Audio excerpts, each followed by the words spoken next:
제가 요즘 알바를 구하고 있어요.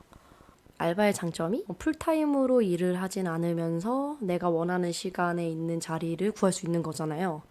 그래서 제가 미들 타임에만 좀 편하게 일할 수 있는 알바를 찾고 있는데 확실히 시간이 좀 제한적이라서 제 일자리를 구하는 게 되게 어렵더라고요. 근데 그걸 떠나서 아니 알바 자리가 진짜 없어요. 그러니까 뉴스로만 경제가 어렵다라고 접하는 거랑 실제적으로 뭐 물가가 너무 높아서 장볼 때도 네다섯 개밖에 사지 않았는데 막 4만 원, 5만 원 나오기도 하고, 그리고 알바를 구할 때도 그거를 되게 실감을 많이 했는데 대부분 알바 시간이 일주일에 이틀이에요. 뭐 주말, 토일도 많긴 한데 그것보다 뭐 목금, 월화, 화수 이렇게. 근데 그 하루도 4시간밖에 일을 하지 않는. 주휴 수당을 주지 않겠다는 꼼수 아닌 꼼수인데 그 사장님들 입장에서도 여러 사람을 뽑아서 위험도를 높이는 것보다 그냥 일에 익숙한 한 사람이 좀 이렇게 계속 와서 꾸준히 해주는 게 사실 편하실 거 아니에요. 아, 확실히 경기가 안 좋구나. 그래서 알바를 뽑을 때도 3일, 4일은 거의 없고 대부분 이틀이더라고요. 제가 아는 동생 중에도 대학생 2학년인 친구가 있는데 그 친구가 알바를 2개나 한다는 거예요. 그래서 너 어떻게 가능하냐 물어봤더니 이틀씩 2개 알바를 한다고 하더라고요. 그리고 또 20살 친구도 한 명 만난 적 있는데 그 친구는 자기 집이랑 거의 1시간 거리 있는 알바를 간다는 거예요. 아니 왜 이렇게 멀리 다니냐, 집 근처에는 없었냐 이랬더니 알바 자리가 너무 없었고 심지어 그 알바도 2시간밖에 안 하는, 심지어 점심시간 피크가 지나면 사장님이 오늘 손님 없으니까 먼저 들어가라 이렇게 얘기를 한다는 거예요. 그래서 한 뭐 30분 뭐 이렇게 일찍 들어가는데 그럼 돈을 주냐? 당연히 안 주죠. 그러니까 왔다 갔다 하는 시간을 더 많이 쓰는 거예요. 알바를 하러 갔는데 돈은 안 모이고 힘은 들인 그런 상태. 근데 지금은 좀 그런 경우가 많더라고요. 그 얘기 들으면서 내가 알바 구하기 쉽지 않겠구나 했는데 정말 어려운 상태였어요.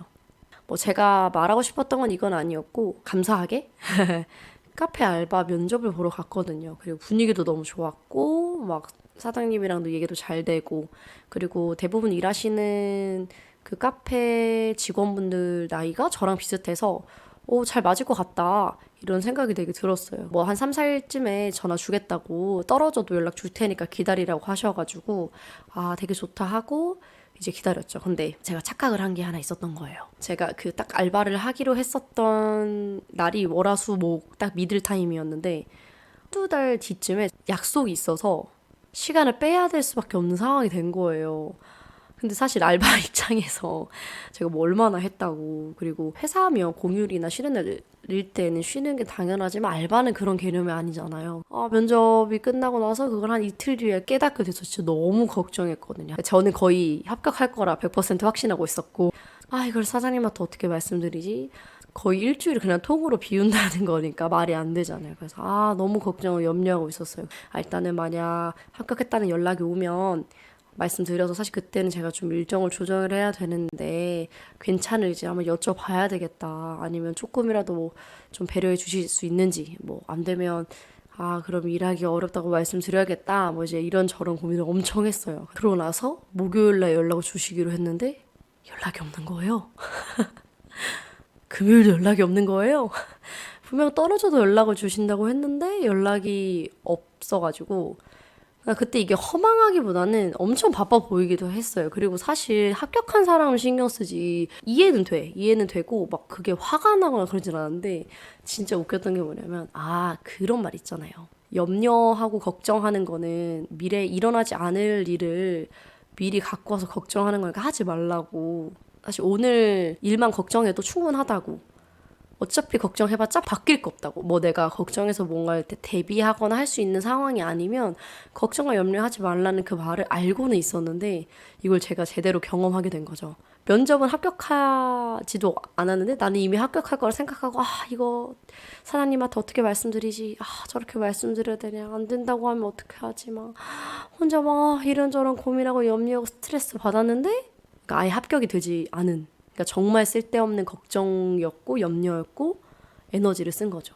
내가 쓸데없이 걱정하고 스트레스 받으면서 오늘이라는 그 현재의 그 시간을 너무 좋게 보내지 못했다 이런 생각이 되게 들더라고요. 근데 오히려 감사했어요. 그러니까 저는 좀 그런 스타일인 것 같아요. 직접 경험해봐야 그 사람들이 옳다고 하고 맞다고 하는 말이 되게 더 와닿는, 그렇게 경험하지 않고서도 우리가 공감되는 부분도 많긴 한데 확실히 경험을 하니까 뼈에 새겨지는 듯한 그런 생각이 들더라고요. 저의 에피소드는 되게 사소한 거였는데 여러분들도 혹시 미리 일어나지 않을 일들에 대해서 걱정하고 염려하면서 혹시 스트레스 받고 있지는 않는지. 그러니까 대부분의 사람들이 그렇게 살고 있잖아요. 사실 저도 그렇고. 그리고 우리가 뭐 미래에 대해서 걱정하고 대비하는 건 너무 좋지만 일어나지도 않을 일에 대해서 미리 걱정하고 스트레스 받을 필요는 정말 없구나.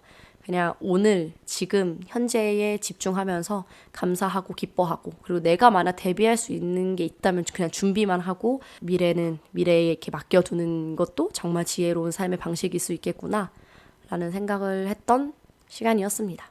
여러분들도 지금 그렇게 고민하고 염려되는 게 있다면 벌어지고 나서 생각해보자 라고 툭 던져놔도 좋을 것 같아요. 그리고 제가 또 어떤 유튜브로 어떤 뇌과학에 대한 이야기를 다루는 영상을 봤는데 거기서도 우리가 엄청 어려운 문제에 대해서 갑자기 번뜩이는 아이디어가 떠올릴 때가 있잖아요. 근데 그게 어려운 아이디어가 있는 상태에서 그걸 어떻게 해결할지 끙끙 앓는 것보다 그냥 미뤄두는 거래요. 언젠간 해결할 거 하고 일단 미뤄두고 의식적으로 내려놓고 그냥 내 할 거라 하거나 쉴 때 갑자기 그거에 대한 해결책이 이렇게 번뜩이는 아이디어가 떠오르게 된다고 하더라고요. 그래서 이게 뇌과학적으로도 맞는 거구나. 염려하는 게 오히려 나에게 더 좋지 않고 내려놓고 그냥 나는 내 일상의 삶을 살아가는 게 맞구나를 또 그 영상을 보면서도 알게 되었습니다.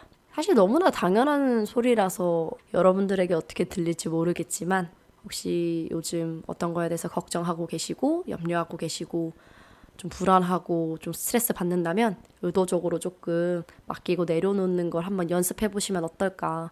근데 그게 태생적으로 안 되는 사람도 있어요. 사실 저도 그랬고. 그래서 저는 이런 경험이 저에겐 필요했나 봐요.